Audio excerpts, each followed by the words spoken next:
Hi. ఏ కల్మషం లేకుండా స్వచ్ఛమైన అందాలను చూపిస్తాను, చూస్తారా? రండి నాతో పాటు. చూడండి, ఇది క్యాలీఫ్లవర్. ఇది జనవరి నుంచి డిసెంబర్ మార్చి వరకు వస్తుంది. ఇది బెండ తోట అండి, చూస్తారా?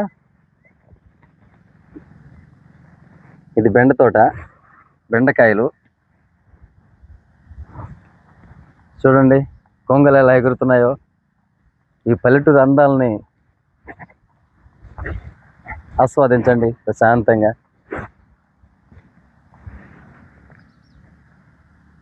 ఇది అలసంద అంటారు. చూడండి, అలసంద చెట్టు చూసారు మీరు ఎప్పుడైనా? ఇది అలసంద, చాలా ప్రోటీన్స్ ఉంటాయి, మీరు ట్రై చేయండి ఒకసారి. ఇది వరి పంట అన్న. ఇది అందరికీ తెలియదు, ఒక రైతులకు తప్ప.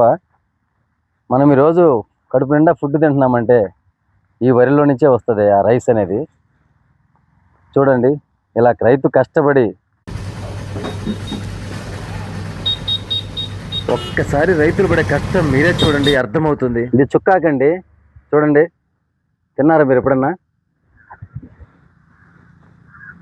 చుక్కారా చిక్కుళ్ళు అంటారు వీటిని. చిక్కుడు తెలుసు కదా, ఇవి చిక్కుడు. రండి, ఇంకా చాలా ఐటమ్స్ చూపిస్తాను మీకు.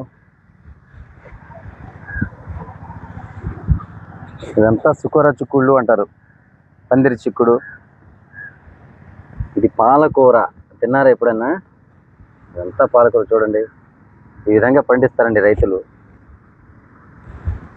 మట్టినే నమ్ముకుంటారు, కష్టపడతారు, ఇష్టంగా చేసుకుంటారు. రైతు రుణం ఎప్పుడు తీర్చుకోలేమండి మనం అంతా. ఎన్ని కష్టపడినా, ఎంత డబ్బు సంపాదించినా మన ఆకలి కోసమేను. వీరి సంపదలు కూడా ఒక్క పూట భోజనం లేకపోతే అల్లాడిపోతాము. ఎంత సంపాదించినా కూడా ఖచ్చితంగా మనం భోజనం చేయాల్సిందేను. ఇది సొర చెట్టు, చూడండి, చూపించలేదు కదా మీకు. ప్రస్తుతానికి కాయల దశకి రాలేదు, చౌద్ది.